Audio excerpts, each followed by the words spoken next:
Hello everyone, welcome to my page channel judiciary 009।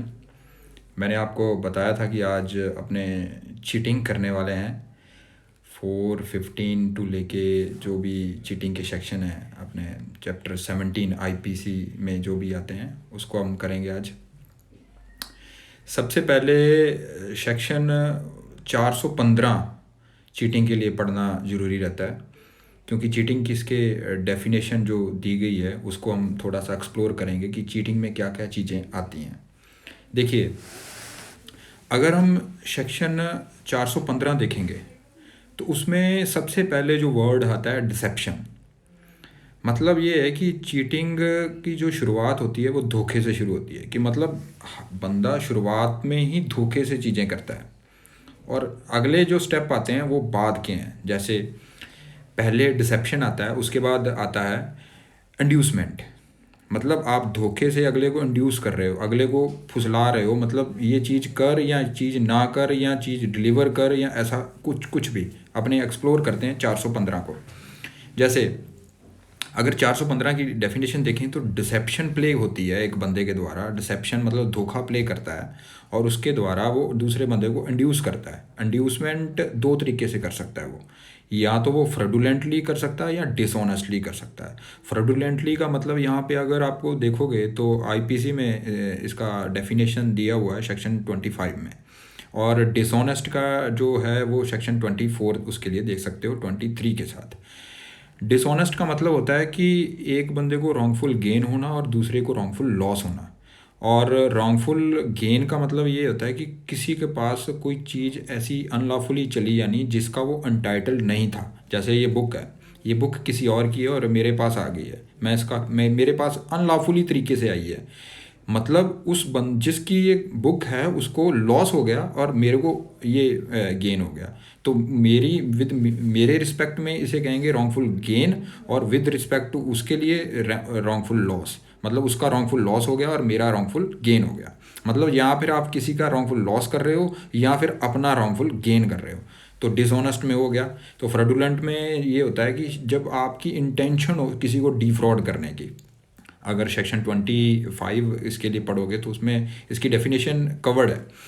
Dissipation play कर रहे हो, उसके बाद आप इंड्यूस कर रहे हो फ्रॉडुलेंटली या dishonestly to deliver property property deliver कराने के लिए। और उसके बाद जहाँ उसको कंसेंट दे वो बंदा कि जो प्रॉपर्टी आपके पास ऑलरेडी है वो आपके पास ही रहे, उसका वो रिटेन करने का वो जो वो बंदा आपको कहे कि हाँ रिटेन कर सकते हो। मतलब ये हुआ क्योंकि अगर सेक्शन 415 देखोगे तो इसमें दो तरीके से चीटिंग को डिफाइन किया गया है। एक तो ये कि डिसेप्शन से आप प्रॉपर्टी से रिलेटेड कर रहे हो चीज़ें, जैसे डिसेप्शन प्ले की, उसके बाद वो बंदा इंड्यूस कर रहा है फ्रॉडुलेंटली तरीके से या डिसऑनेस्ट तरीके से प्रॉपर्टी डिलीवर कराने के लिए, या बंदा उसको कह रहा है कि आप रिटेन करो प्रॉपर्टी। ठीक है, ये तो हो गया तरीका एक। दूसरा तरीका ये हो गया कि इंटेंशनली दूसरे बंदे को आप इंटेंशनली वो कर रहे हो। जैसे अगर 415 देखोगे तो intentionally induces the person so deceived, तू ऐसा काम कर जो एक्चुअल में अगर वो डिसेप्शन ना प्ले करता तो वो ना करता, या उसको ऐसा काम करने को लिए रोक देना जो एक्चुअल में अगर डिसेप्शन ना प्ले होती तो वो काम करता। मतलब ये हुआ कि मान लो मैं आपको इंड्यूस कर रहा हूँ कि भाई ये जो स्कूटर है आपका, ये स्कूटर बहुत ख़राब है, इसको बेच दो, मेरे को बेच दो। और वो स्कूटर की कीमत है 70,000 में, और भाई ये मार्केट में कोई नहीं लेगा और मैं ले लेता हूँ 40,000 में, देना तो दे दे। अगले बंदे को डिसीव किया आपने, मतलब धोखा दिया, और वो बंदा ऐसा काम उसने करना ही नहीं था। वो आपने उसकी प्रॉपर्टी जो 70,000 की थी बाइक, उसकी आप 40,000 में ले ली आपने। अब 40,000 में ले ली, यहाँ पे तो डिलीवरी वाले कंसेप्ट में आ गए, क्योंकि चीटिंग के दो पार्ट हैं। पहला डिलीवरी वाला और दूसरा वो पार्ट जहाँ पे आप इंटेंशनली डिसीव कर रहे हो, इंटेंशनली डिसीव करके उसे वो काम करा रहे हो जो एक्चुअल में वो उसने नहीं करना था अगर वो डिसीव ना होता तो, या एक्चुअल में वो काम करना था जो एक्चुअली में आपने उसको रोक दिया डिसीव करके। तो इन दोनों केसों में हो सकता है वो एक्ट आपका या वो ओमिशन जो भी हुआ है जिससे वो उसको हार्म हुआ है या हार्म हो सकता था उसकी बॉडी को, माइंड को, रेपुटेशन को या प्रॉपर्टी को। तो इसको आप इस तरीके से देख सकते हो। 415 को थोड़ा सा एक्सप्लोर अपने आप तरीके से करना है, क्योंकि मेरे पास ब्लैक बोर्ड नहीं है, नहीं तो मैं आपको अच्छे से थोड़ा सा डायग्राम बना के समझाता। तो आप अपनी तरह से इसकी डायग्राम खुद बनाइए कि इसके दो पार्ट हैं। पहला मैंने आपको बताया कि डिसेप्शन में, दोनों में डिसेप्शन तो रहेगी। पहले में जो डिसेप्शन है वो रहेगी, उसके साथ फ्रॉडुलेंटली या डिसऑनेस्टली तरीके से या तो डिलीवरी ऑफ प्रॉपर्टी कराना चाहते हो आप, या प्रॉपर्टी को रिटेन करना चाहते हो। और दूसरे केस में जो आप इंटेंशनली, जो आपने डिसीव किया, उसके बाद इंटेंशनली आप क्या कर रहे हो, उसको इंड्यूस कर रहे हो कि ऐसा काम कर, टू डू और ओमिट टू डू, ऐसा काम कर या ना कर जो एक्चुअल में वो उसको करना चाहिए था या नहीं करना चाहिए था। मतलब उसको अगर तो कोई काम करना चाहिए था, आपकी डिसेप्शन प्ले की जिससे वो काम आपने उसको नहीं करने दिया, या उसको ऐसा काम नहीं करना चाहिए था, आपकी डिसेप्शन प्ले हुई और उसने वो काम कर दिया, जिससे उस एक्ट और ओमिशन से क्या हुआ, उसको हार्म हुआ, उसकी बॉडी को, उसके माइंड को, उसकी प्रॉपर्टी को, या उसके माइंड, बॉडी, रेपुटेशन को और प्रॉपर्टी को हार्म हुआ। तो आप इसको 415 को इस तरह से देख सकते हो। जो देखिए, अगर आप चीटिंग के सेक्शन देखोगे तो 415 से लेके 424 तक चीटिंग के सेक्शन है, जो सारे ऑफेंस कंपाउंडेबल हैं, मतलब सब में कॉम्प्रोमाइज़ हो जाता है, और सारे ही ऑफेंस नॉन कॉग्निजेबल है। और एक ऑफेंस 420 ऐसा है जो कॉग्निजेबल है, जिसमें एफआईआर हो जाती है 420 में। इसीलिए जब पुलिस एफआईआर दर्ज करती है तो हमेशा 420 उसमें लिख लेती है। और अगर कोई कॉग्निजेबल साथ में एक ऑफेंस हो गया तो नॉन कॉग्निजेबल को भी साथ में अटैच किया जा सकता है उस एफआईआर में। तो आप उसको इस तरह से देख सकते हो। और सारे ऑफेंस इसके बेलेबल है, लेकिन 420 एक ऐसा ऑफेंस है जो नॉन बेलेबल है। तो आप इसको इस तरह से देख सकते हो। लेकिन 415 की जो सज़ा है वो 417 में दी गई है, जो 1 साल है। अब 1 साल सज़ा या फाइन है और या बोथ है। और लेकिन 420 में 7 साल सज़ा है। लेकिन डेफिनेशन अगर देखोगे 415 में दी गई है, और उसकी सज़ा जो है 417 में दी गई है, और 420 में सज़ा 7 साल है। अब 420 में ऐसा क्या है जो 417 में जो सज़ा दी गई उसमें वो कवर नहीं हो पाता। अब देखिए, डेफिनेशन अगर आप 415 की देखें तो उसमें जो एक डिलीवरी वाला पार्ट है वो 420 से स्पेशली डील करता है। क्यों? क्योंकि वो एग्रावेटेड फॉर्म ऑफ चीटिंग है। मतलब अगर आपने कॉन्ट्रैक्ट एक्ट पढ़ा हुआ है, उसमें सेक्शन 17 है कि अगर कंसेंट, अगर बंदे की विशिएटेड कंसेंट है, मतलब फ्रॉड के साथ आपने कंसेंट ली है किसी बात के लिए, तो वो वॉइडेबल कॉन्ट्रैक्ट रहता है। अगला बंदा उसको वॉइडेबल डिक्लेयर करा सकता है। इसका मतलब क्या हुआ? इसका मतलब ये हुआ कि ये कॉन्ट्रैक्ट में जो चीज़ें आप किसी के साथ करते हो और उसमें कंसेंट में फ्रॉड आपने प्ले किया है, तो अगर वो कॉन्ट्रैक्ट वॉइडेबल हो जाएगा तो वो 415 के जो सेकंड वाले जो पार्ट है ना उसमें डील हो सकता है। इसीलिए नॉन कॉग्निजेबल बनाया गया कि क्योंकि ये फ्री कंसेंट के साथ फ्रॉड वहाँ पे भी डिफाइन है सेक्शन 17 में, वॉइडेबल कॉन्ट्रैक्ट्स जो हैं। लेकिन ऊपर वाली जो सिचुएशन है जहाँ पे प्रॉपर्टी की डिलीवरी की प्रॉपर्टी की बात की, वो 420 में आ जाता है। मतलब उसको कॉग्निजेबल डिक्लेयर किया गया है और उसको नॉन बेलेबल डिक्लेयर किया गया और उसकी सज़ा 7 साल हो गई। क्यों? क्योंकि वो थोड़ा सा संगीन माना जाता है। अब डिलीवरी ऑफ प्रॉपर्टी का क्या कंसेप्ट है यहाँ पे अगर देखें तो 420 में देखिए, चीटिंग मूवेबल प्रॉपर्टी और इमूवेबल प्रॉपर्टी दोनों के साथ डील करता है।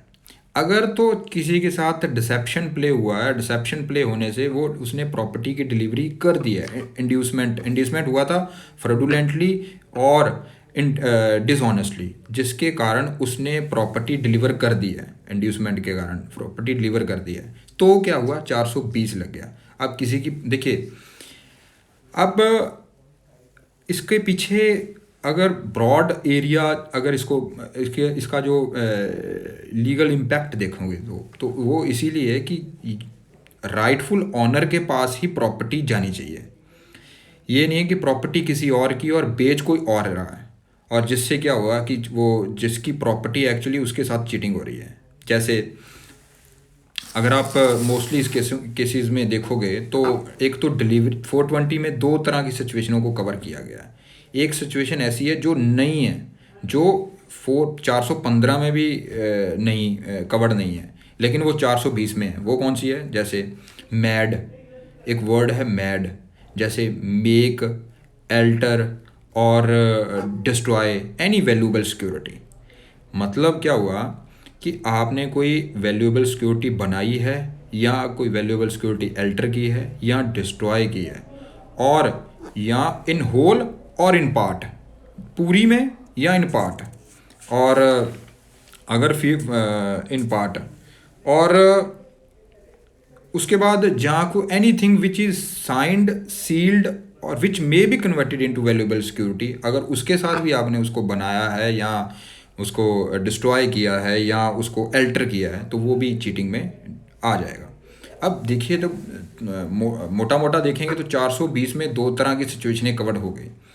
अब वैल्यूएबल सिक्योरिटी का जो अगर कंसेप्ट देखोगे तो सेक्शन 30 उसके लिए आपको देखना पड़ेगा आईपीसी का, जो सीधा सीधी चीज़ें कहता है। मैं आपको ट्रिक बताता हूँ कि वैल्यूएबल सिक्योरिटी की डेफिनेशन आपने कैसे याद करनी है, सेक्शन 30 में जो दी गई है। अब सेक्शन 30 में जो डेफिनेशन दी गई है उसमें वो कहता है कि एनी लीगल राइट, देखो, valuable security denotes a document which is or purport to be document whereby any legal right. Legal right क्या होता है? कैटरर। अब कैटरर एक ऐसा वर्ड है जिसको आप खुद बना सकते हो। लीगल राइट सी पे CETRER, मतलब लीगल राइट क्रिएट हो रहा है, एक्सटिंग्विश्ड हो रहा है, ट्रांसफर्ड हो रहा है, रिलीज हो रहा है, और या फिर एक्सटेंडेड हो रहा है, और या फिर रिस्ट्रिक्टेड हो रहा है। तो कैटरर वर्ड आप वहाँ से उठा सकते हो। अब ये अगर सेक्शन 30 अगर आपने खोला हुआ है आईपीसी का, तो उसमें सीधा सीधा ये वर्डिंग लिखी हुई है कि वैल्यूएबल सिक्योरिटी उसको कहा जाएगा जो लीगल राइट किसी की चीज़ का क्रिएट करता है, या फिर एक्सटेंडेड करता है, ट्रांसफर्ड करता है, रिस्ट्रिक्टेड करता है, एक्सटिंग्विश्ड करता है, या रिलीज करता है, या उसके बाद एनी पर्सन एक्नॉलेज करता है कोई पर्सन, किस बात के लिए? Debtee is under legal liability और has not a certain legal right. अगर आपने लिमिटेशन का सेक्शन 18 पढ़ा हुआ है तो वहाँ पे क्या है कि लिमिटेशन जैसे ही आप एक्नॉलेजमेंट कर देते हो तो वो आपका time period with regard to certain आपके अगेंस्ट जो लीगल लाइबिलिटी है उसका टाइम पीरियड और बढ़ जाता है सूट फाइल करने का। जैसे मैंने आपके पैसे देने हैं 1000 रुपया, उसका टाइम पीरियड था 3 साल सूट फाइल करने का, कि मैं जिस दिन से आपको मैंने मना कर दिया उस दिन से मैं मना कर दिया कि मैं भाई पैसे नहीं दे रहा। तो वहाँ से 3 साल टाइम पीरियड शुरू हो गया। टाइम पीरियड क्या शुरू हो गया? 3 साल में आप सूट फाइल करके वो पैसे मुझसे ले सकते हो। लेकिन 3 साल होने से पहले अगर मैं एक्नॉलेजमेंट कर देता हूँ, हाँ भाई मैंने तेरे पैसे देने तो है, या मैंने नहीं देने हैं, मैंने उस दिन को देने थे, ये वो कुछ भी, अगर आप सेक्शन 18 पढ़ लोगे तो उसमें आप क्लियर हो जाओगे। तो ये एक्नॉलेजमेंट अगर कर दी है तो वहाँ से टाइम पीरियड नया शुरू हो गया। तो ये जो बात वैल्यूएबल सिक्योरिटी की करता है, ये अगर आपने जिस दिन से उसको लिख के दे दिया वो डॉक्यूमेंट अब बन गया वैल्यूएबल सिक्योरिटी। क्यों? क्योंकि ये आपकी एक्नॉलेजमेंट है किसी की आपकी लाइबिलिटी की, कि मैंने आपका डेट देना है। अब दूसरा आ जाओ, मान लो एक फैमिली, बायोलॉजिकल फैमिली है, उन्होंने अपने बच्चे को अडॉप्शन पे दे दिया। जिस दिन से अडॉप्शन पे दे दिया उसके बाद जो अडॉप्टेड चाइल्ड है उसके जो सारे राइट्स हैं विद रिगार्ड टू जो नई फैमिली है जिन्होंने उसको अडॉप्ट किया है, उस फैमिली में सारे राइट उसके क्रिएट हो जाएंगे उस दिन से। और पीछे वाली फैमिली से जिस दिन से वो अडॉप्ट हो गया वो सारे, उसके बाद नया राइट उस फैमिली में नहीं रहेगा। लेकिन बायोलॉजिकल फैमिली वो बायोलॉजिकल फैमिली में जो राइट्स हैं उसके पुराने वो वैसे के वैसे रहेंगे। इसका मतलब क्या हुआ कि अगर कोई बंदा अडॉप्शन पे किसी को देता है तो जिस दिन से उसने दे दिया उस दिन से उस फैमिली में उसके राइट आने वाले समय में वो नहीं रहेंगे। जो पीछे उसके राइट थे वो वैसे के वैसे रहेंगे, लेकिन नए राइट अब नहीं क्रिएट होंगे, वो नई वाली फैमिली में जाके क्रिएट होंगे। तो यहाँ पे वर्ड है और has not certain legal right. अब अडॉप्शन से ये सिद्ध हो जाता है, वो जो अडॉप्शन का डॉक्यूमेंट होगा वो क्या माना जाएगा, वैल्यूएबल सिक्योरिटी माना जाएगा। अगर वो ये किसी को ऐसा डिस्प्यूट उठता है, डिस्प्यूट में ये उठता है कि वो अडॉप्टेड जो चाइल्ड है क्या वो लीगल राइट उसके पास हैं इस फैमिली में या उस प्रॉपर्टी में, अगर वो बताता है कि उसमें नहीं है, they do not have any certain legal rights, तो वो डॉक्यूमेंट वैल्यूएबल सिक्योरिटी माना जाएगा। और वो 420 के लिए भी उसको उस तरह से आप देख सकते हो। अब देखिए 420 में जैसे वर्ड है हु एवर चीट्स, मतलब 415 की सिचुएशन हो चुकी है। हु एवर चीट्स मतलब 415 कवर्ड हो गया है। डिलीवरी वाला पार्ट डिलीवरी कर दी है या वैल्यूएबल सिक्योरिटी जो उसको बना दिया है, एल्टर कर दिया है या डिस्ट्रॉय कर दिया होल या इन पार्ट को, तो क्या हो गया उस वैल्यूएबल सिक्योरिटी को जो जहाँ ऐसी कोई डॉक्यूमेंट था जिसको कन्वर्ट किया जा सकता था वैल्यूएबल सिक्योरिटी में, अगर ऐसा कुछ कर दिया है तो भी आप इसमें 420 में फॉल कर सकता है। अब देखिए मैं आपको थोड़े से केस लॉ बताता हूँ। अभी रिसेंटली जनरली एक सच मेरे पास प्रैक्टिकल केस था कि मेरे पास केस था कि एसएससी में जो स्टूडेंट्स ने कुछ ने एग्ज़ाम किसी और का था और बैठा कोई और हुआ था उस एग्ज़ाम में, और एग्ज़ाम कर रहा था जिससे वो पकड़ा गया और वो बाद में उसकी एफआईआर दर्ज हुई और बाद में ये क्वेश्चन उठा कि क्या इस पे 420 लगनी चाहिए या नहीं लगनी चाहिए। अगर आप इंग्रेडिएंट देखोगे तो यहाँ पे डिलीवरी ऑफ प्रॉपर्टी नहीं हुई है, कोई डिलीवरी नहीं हुई है, क्योंकि वो किसी का एग्ज़ाम देने गया हुआ है, एग्ज़ाम में क्या डिलीवरी होगी। तो उसके बाद दूसरा पार्ट, क्या वो वैल्यूएबल सिक्योरिटी को मेक की है, डिस्ट्रॉय की है या अल्टर की है, ऐसा भी नहीं है, क्योंकि वैल्यूएबल सिक्योरिटी की डेफिनेशन अगर सेक्शन 30 में देखोगे तो ऐसा कुछ भी नहीं है, ये किसी और की जगह पे बैठा हुआ है। तो ये क्या हुआ, चीटिंग बाय पर्सोनेशन। पर्सोनेशन का मतलब है कि आप एक्चुअल में जो आदमी नहीं हो वो बनने की कोशिश की आपने और या फिर आपने बन गए, इवन दो कि वो बंदा मरा हुआ है फिर भी आप पर्सोनेशन कर सकते हो उसकी। तो पर्सोनेशन आप उसके अकॉर्डिंग डील हो सकता है। उसके लिए 416 सेक्शन है जो चीटिंग बाय पर्सोनेशन है और जिसकी सज़ा है वो 419 में दी गई है, उसमें डील हो जाएगा। ये 420 इसमें नहीं लगेगी। इसमें ऑनरेबल सुप्रीम कोर्ट की भी जजमेंट आ चुकी है। अब मान लीजिए एक बंदा है और उसने एक केस लॉ आपको बताता हूँ जो सुप्रीम कोर्ट का केस लॉ है, काफ़ी पुराना। इसमें एक बंदे जो बिहार से जिसने एमए जिसने बीए की डिग्री ले रखी थी और उसने कहा कि एमए मैं करना चाहता हूँ और उसने फॉर्म फिल किया यूनिवर्सिटी में कि मैं टीचर हूँ, मैं टीचर पढ़ा रहा हूँ क्योंकि मेरे पास बीए की डिग्री है और मैं रेगुलर एमए नहीं कर सकता, मैं कॉरस्पॉन्डेंस एमए मैं करना चाहता हूँ। तो उसने जब अपने बीए के सर्टिफिकेट्स जो जमा करवाए और यूनिवर्सिटी में, तो ये पाया गया कि उसके जो मार्कशीट है बीए की वो जाली है, वो फॉर्ज्ड है। तो उसके आधार पे उसने जो एडमिट कार्ड है वो उसको इशू होना था एमए में एग्ज़ाम देने के लिए। तो क्वेश्चन ये उठा सुप्रीम कोर्ट के पास जब ये केस पहुंचा तो क्वेश्चन ये उठा कि क्या वो एडमिट कार्ड था, क्या वो प्रॉपर्टी था।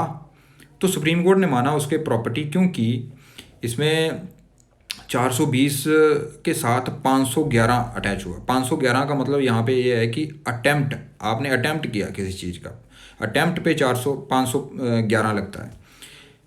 420 रेड विद 511 मतलब आपने चीटिंग का अटेम्प्ट किया।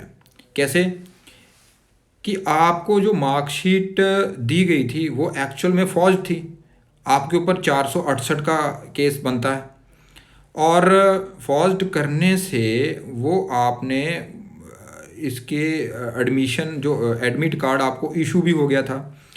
अब इशू जब हुआ तो वो प्रॉपर्टी डिलीवरी ऑफ प्रॉपर्टी हुई है। डिलीवरी ऑफ प्रॉपर्टी मतलब सुप्रीम कोर्ट ने अगर कहा है डिलीवरी ऑफ प्रॉपर्टी हुई है तो हम इसको मानना पड़ेगा, क्योंकि ये ऑनरेबल सुप्रीम कोर्ट का ये गाइडलाइंस है और उन्होंने मान लिया है। तो एडमिट कार्ड को उन्होंने प्रॉपर्टी माना और जिसके वजह से वो 420 रेड विद 511 अट्रैक्ट किया गया इस केस में। लेकिन जनरली अगर अब वाले जो केस देखोगे उसमें 420 की जो डेफिनेशन है उसको आईओज जो होते हैं, पुलिस वाले होते हैं, बड़े ब्रॉड लैंग्वेज में यूज़ करके और हर केस में 420 लगा देते हैं। जैसे अभी लेटेस्ट अगर किसी लेडी के साथ किसी ने कोई रिलेशनशिप बनाए हैं, उसके साथ पहले रहते रहे हैं और वो लेडी बाद में वो 376 के साथ 420 लगा देती है कि इसने मेरे साथ चीटिंग करके सारा कुछ मेरे साथ किया है, तो वो 420 कभी नहीं बनता है, क्योंकि उसमें डिलीवरी ऑफ प्रॉपर्टी नहीं होती है और ना ही वैल्यूएबल सिक्योरिटी मेक की जाती है या ना डिस्ट्रॉय की जाती है और ना एल्टर की जाती है। वहाँ पे होता है 417 तक सीमित रह जाता है। क्यों? क्योंकि 417 डिलीवरी वाला प्रॉपर्टी और दूसरी सिचुएशन जो है उसमें कवर हो जाता है। जैसे उसने वो काम करना था जिस एक्चुअल में जिसको आपने रोक दिया, जहाँ उसने जो काम नहीं करना था आपने उससे वो करवा दिया, डिसेप्शन प्ले करके उसके बाद इंड्यूसमेंट की है। वो एक्ट और कॉज जिससे उसको हार्म हुआ है बॉडी, माइंड, रेपुटेशन या प्रॉपर्टी का। यहाँ पे उसका बॉडी का हार्म हुआ है जिसके उसके उसको उसका आपका जो एक्ट है या ओमिजन है जहाँ उसने वो काम नहीं करना था, अगर वो आप डिसेप्शन ना प्ले करते, अगर कोई ऐसा सिचुएशन सिद्ध हो जाती है 417 की, तो वहाँ वो सेक्शन 417 तक ही अट्रैक्ट होगा, 420 चीटिंग नहीं बनेगी। चीटिंग के लिए डिलीवरी होना, डिलीवरी ऑफ प्रॉपर्टी लाजमी है, और दूसरा वैल्यूएबल सिक्योरिटी का मेक होना, डिस्ट्रॉय होना या एल्टर होना ज़रूरी है, होल और इन पार्ट। और ऐसे चीज़ का मेक, एल्टर और डिस्ट्रॉय होना जो वैल्यूएबल सिक्योरिटी बन सकती थी। तो ये थोड़ा सा डिफरेंस है जो हम जनरली 415 और 420 में देखा जा सकता है। अब 420 में जो पहली जो इंटेंशन टू चीट होती है ना, at the time of making the miss representation, वो बहुत ज़रूरी है। अब देखिए अब किसी की इंटेंशन कैसे साबित होगी कि इसकी इंटेंशन है या नहीं है, तो उसके लिए आप उसका जो वे ऑफ काम करने का, जहाँ उसका बोल चाल, जहाँ उसका तरीका, वो आप जज कर सकते हो at the time of making that. जो इसका सेक्शन 420 का आप इंटरप्रिटेशन करोगे तो उससे आप कि सिचुएशन किस तरह की जा रही है। तो इसमें जैसे अगर सेक्शन 17 फ्रॉड का देखोगे तो फ्रॉड में अगर कोई सजेशन ऐसा बंदा देता है आपको जो वो जानता है कि ये ट्रू नहीं है, जैसे मैंने आपको बेरेक्ट उठाया, ये वाला मान लीजिए, ये बुक उठाई ये वाली, मैंने कहा भाई ये आईपीसी की बुक है, लेकिन एक्चुअल में ये कोई और बुक थी और मैंने कवर कर दिया, मेरे को पता है ये गलत है, मैं आपको बुक दे दी।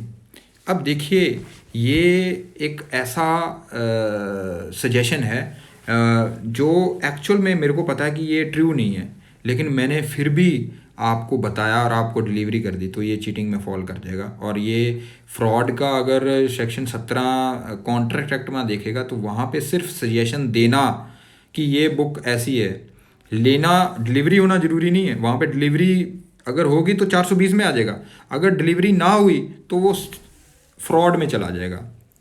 वो सेक्शन 17 के अगर कॉन्ट्रैक्ट में ऐसा कुछ हुआ है तो वो आपकी कंसेंट इस तरह से आपने दी हुई है। मैंने आपको कहा कि भाई ये मेरे पास 4 बुक्स ऐसी हैं जो तेरे को चाहिए, उसको चाहिए आईपीसी, मैंने कहा यार 4 आईपीसी ही हैं मेरे पास, उसने मेरे साथ कॉन्ट्रैक्ट कर लिया कि हाँ भाई मैं तेरे को पैसे दे दूंगा, मेरे को ऐसे अगर कॉन्ट्रैक्ट की 4 बुक दे दे।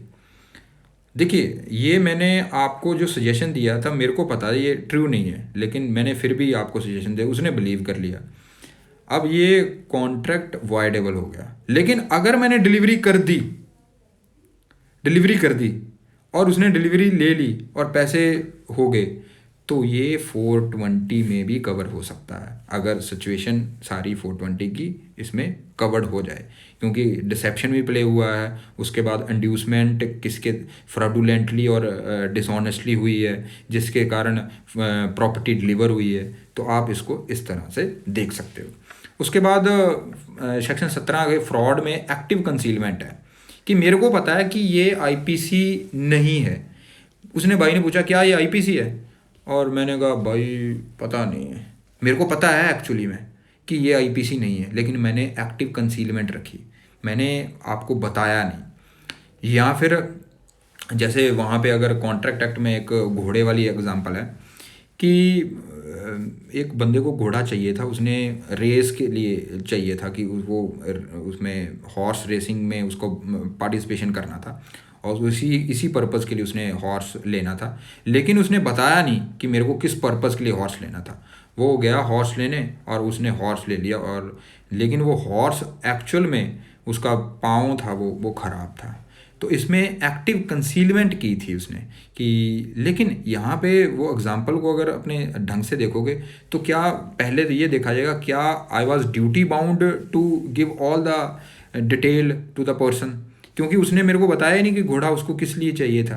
तो यहाँ पे fraud according two example section 17 की फ्रॉड नहीं माना गया था। लेकिन अगर वो दिखते ही उसकी टांग का मेरे को पता चल रहा है दूसरे बंदे को जिसको मैं घोड़ा दे रहा हूँ कि ये यार ये टांग खराब लग रही है, और फिर भी वो ले रहा है, तो ये फ्रॉड में भी कवर नहीं होगा। क्योंकि अगर आपके पास मीन्स था उसको फाइंड आउट करने का, आपने फिर भी नहीं देखा, तो ये फ्रॉड नहीं था। लेकिन अगर वो अंदरूनी चीज़ थी और अंदरूनी चीज़ से किसी को पता नहीं था, और मेरे को पता था इसने भाई ने घोड़ा उसी के लिए लेना है, रेस के लिए लेना है, और मैंने कंसीलमेंट एक्टिवली कंसीलमेंट किया। उसने कहा घोड़ा ठीक है ना, मैंने रेस के लिए लेना, हाँ घोड़ा एक नंबर फ्री है। तो यहाँ पे आपने एक्टिव कंसीलमेंट की, और अगर घोड़ा दे दिया और पैसे ले लिए तो भाई साहब 420 भी लग सकती है, क्योंकि डिलीवरी हो गई यहाँ पे। तो आप इसको इस तरह से देख सकते हो। तो देखिए, चीटिंग में आपको डैमेजेस होना ज़रूरी है। 420 में आपकी डैमेजेस होना ज़रूरी है, अगर डैमेजेस नहीं है तो 420 नहीं अट्रैक्ट होगा। अगले ने चीटिंग की, सारी इंग्रेडिएंट उसमें है, लेकिन आपको डैमेजेस कुछ नहीं हुई, आपको नुकसान कुछ नहीं हुआ, तो फिर चीटिंग हुई नहीं है इसका मतलब। फिर वो कॉन्ट्रैक्ट एक्ट में चला जाएगा, अगर वो इसकी इंटेंशन वहाँ पे कुछ सेक्शन वहाँ पे है। तो जैसे कोई आपने प्रॉमिस आपने किया, आपको पता था मैं पूरा नहीं कर सकता, फिर भी आपने प्रॉमिस कर दिया, तो ये फ्रॉड में चला जाएगा सेक्शन 17 के कॉन्ट्रैक्ट एक्ट में। अगर कोई कॉन्ट्रैक्ट में आपने ऐसा किया, लेकिन वो 420 और 417 में नहीं जाएगा। वो आपको इस तरह से इसको थोड़ा सा चीटिंग और फ्रॉड को इस तरह से आपको थोड़ा सा डिस्टिंग्विश्ड करना है। तो आपको पता चल गया है कि एक्चुअली चीटिंग क्या है, क्योंकि चीटिंग एक ऐसा चैप्टर है जो हमेशा लाइमलाइट में रहता है। कि क्योंकि अगर जनरली देखोगे किसी के साथ किसी ने कॉन्ट्रैक्ट किया, और कॉन्ट्रैक्ट जैसे मैंने किसी के साथ किया, भाई मेरे को इतना अनाज चाहिए, 10 क्वांटल 20 क्वांटल या 100 क्वांटल अनाज चाहिए, और मैं तेरे को दे दूंगा पैसे उसके अकॉर्डिंग। लेकिन एक्चुअल में मेरी पेइंग कैपेसिटी जब मैंने उसके साथ कॉन्ट्रैक्ट किया था थी नहीं। अगर यहाँ पे थी नहीं पेइंग कैपेसिटी 100 क्वांटल मैंने माल खरीदने की, तो ये चीटिंग में तो कवर हो जाएगा। लेकिन चीटिंग के 417 पार्ट में कवर होगा, क्योंकि यहाँ पे डिलीवरी हुई नहीं अभी, ना उसने दी है ना मैंने दी। अगर यहाँ पे डिलीवरी हो जाती है और पता पाया जाता है, बाद में फैक्ट सामने आ जाता है कि इसकी पेइंग कैपेसिटी थी नहीं, तो 420 कवर हो जाएगी। और अगर मान लीजिए कई बार ऐसे कॉन्ट्रैक्ट्स होते हैं कि मान लो मैंने माल लेना है 100 क्वांटल, मेरी पेइंग कैपेसिटी भी है, लेकिन मेरे को बिजनेस में लॉस हो गया। लॉस होने से मैं अब मेरी पेइंग कैपेसिटी अब ख़राब हो गई, कॉन्ट्रैक्ट करने के बाद ख़राब हुई है, कॉन्ट्रैक्ट से पहले नहीं। तो अब मेरी पेइंग कैपेसिटी ख़राब हुई है क्योंकि मेरे को बिज़नेस में लॉस हो गया। अब मैंने उससे 100 क्वांटल गेहूँ ले लिया था, मेरे पैसे नहीं दे पा रहा उसका, तो यहाँ पे 420 कभी नहीं लगेगी। क्यों? क्योंकि जो पहले वाला जो डिसेप्शन जो प्ले करता है ना बाद में, वो शुरू वाला जो पार्ट होता है ना वहाँ पे ज़रूरी होता है। तो कई बार आपने आईओज़ को देखा हुआ, इस बात के लिए भी एफआईआर दर्ज हो जाती हैं और 420 का चार्ज भी फ्रेम हो जाते हैं और ट्रायल भी चालू हो जाती है, लेकिन वो प्रूव नहीं हो पाता। 420 सेक्शन ऐसा है जो प्रूव करना सबसे मुश्किल काम है। तो प्रूव कोर्ट में करना क्या होता है? सबसे पहले डिसेप्शन कैसे प्रूव करोगे, धोखा कैसे प्रूव करोगे? जैसे मैंने बताया कि इसकी पेइंग कैपेसिटी ही नहीं थी जब इसने कॉन्ट्रैक्ट किया है, तो वहाँ से डिसेप्शन हो सकती है। उसके बाद इसने मेरे को इंड्यूस क्या किया, इसने झूठी चेक बुक दिखाई, झूठा मेरे को बताया कि मेरे पास भाई इतनी प्रॉपर्टी है, मेरे पास इतनी प्रॉपर्टी है, ठीक है। इससे कारण मैं उसमें झांसे में आ गया और इंड्यूसमेंट इसने जो की है वो डिसऑनेस्टली या फ्रॉडुलेंटली, जिसके कारण मैंने इसको वो 100 क्विंटल डिलीवरी कर दी है। अब डिलीवरी होने से अब वो 420 में आ गया, तो 420 लग सकती है। यहाँ पे अगर डिलीवरी ना की, मान लो अगर 415 से 417 में रहना है इसी एग्जांपल में, तो कैसे होगा कि वो मैंने डिलीवरी तो नहीं हुई, मेरे को पता चल गया कि यार ये बंदा फ्रॉडिया है, मैंने डिलीवरी तो नहीं की, लेकिन क्या हुआ उसी समय जो मेरे पास दूसरी पार्टी के पास 100 क्विंटल माल पड़ा हुआ था, उसने जिसको देना था उसके साथ भी उसका कॉन्ट्रैक्ट नहीं हो पाया। अब नहीं हो पाया तो यहाँ पे दूसरे पार्ट, अगर 415 का सेकंड पार्ट देखोगे, उसमें क्या आता है कि उसने वो काम नहीं कर पाया जो एक्चुअल में वो करना चाहता था। आपने जो डिसेप्शन इंड्यूसमेंट हुई थी जिसके कारण वो काम नहीं कर पाया, मतलब वो आगे कॉन्ट्रैक्ट नहीं कर पाया, तो ये 417 में फॉल कर जाएगा। और उसके अकॉर्डिंग वो आप देख सकते हो कि फ्रॉड का जो सेक्शन 17 है कॉन्ट्रैक्ट एक्ट का, और 415 का जो सेकंड पार्ट जिसमें वो टू डू और अमिट टू डू वाला जो पार्ट है, जिसमें वो होता है, वो इसमें ओवरलैपिंग कई बार हो जाती है, तो आप उसको इस तरह से भी देख सकते हो। उसके बाद चीटिंग में ऐसा कोई भी सेक्शन ऐसा नहीं रहा। उसमें जो सेक्शन 20 के बाद जो सेक्शन आते हैं 421, 422, 423 और 424, उसमें ये होता है कि आप क्रेडिटर्स को जो है, जो आपने मान लो किसी के पैसे देने थे और वो काफ़ी क्रेडिटर्स थे, आपने अपनी प्रॉपर्टी उन क्रेडिटर्स को पास ना पहुंचे, आपने बाहर के बाहर किसी और को कम रेट में बेच दी या किसी और को बेच दी, या वो किसी भी फ्रॉडुलेंटली किसी को और को बेच दी, मतलब क्रेडिटर्स को चीट किया है, तो उसके अकॉर्डिंग ये सेक्शन 421, 422, 423 या 424 आपके ऊपर अट्रैक्ट हो सकते हैं, उसके अकॉर्डिंग देखा जाएगा। तो जनरली देखा गया 420 वाले जो सेक्शन है ये काफ़ी ऐसी चीज़ हैं जो इसका काफ़ी मिसयूज़ होता है, और आईओज़ क्या होते हैं जो आउटराइटली, क्योंकि ये कॉग्निजेबल है, तो 420 लिख के इस पे ऊपर एफआईआर दर्ज कर देते हैं। जनरली वो बनती नहीं होती है, तो वो जब चार्ज फ्रेमिंग होती है तब थोड़ी सी सेटलमेंट, तब थोड़ी सी, अगर क्योंकि ये कंपाउंडेबल ऑफेंस है, कंपाउंडिंग अगर हो जाती है तो वो सारा हाई कोर्ट में जाके क्वेश्चनिंग हो जाती है। तो आप इसको इस तरह से ही पढ़ना है कि 415 420 के साथ क्या डिफरेंस है, और कौन सी सिचुएशनें 415 की 420 में चली जाती हैं, और कौन सी फ्रॉड वाली सेक्शन 17 जो कॉन्ट्रैक्ट एक्ट की है वो 415 में के साथ ओवरलैपिंग होती है।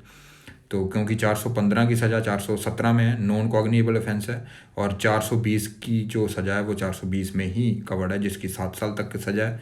उसमें सारे ऑफेंस कंपाउंडेबल है और कोई सारे ऑफेंस नॉन कॉग्निजेबल है, लेकिन 420 ऐसा ऑफेंस है जो कॉग्निजेबल है, और सारे ऑफेंस इसमें बेलेबल हैं, लेकिन 420 और 419 सेक्शन ऐसा है जो नॉन बेलेबल है। तो आप उसको इस तरह से भी देख सकते हो। सारे ऑफेंस बेलेबल हैं लेकिन 420 नॉन बेलेबल हैं, और सारे ऑफेंस नॉन कॉग्निजेबल हैं लेकिन 420 और 419 नॉन कॉग्निजेबल हैं। आपको इस तरह से देखना है, तो सारे ऑफेंस इसमें कंपाउंडेबल हैं। Thank you so much. मेरे को पता है इसमें आपको काफ़ी प्रॉब्लम्स आने वाली हैं चीटिंग में, और आपके मैसेजेस का मैं वेट करूँगा, आपकी एग्जांपल्स का वेट करूँगा। Thank you so much.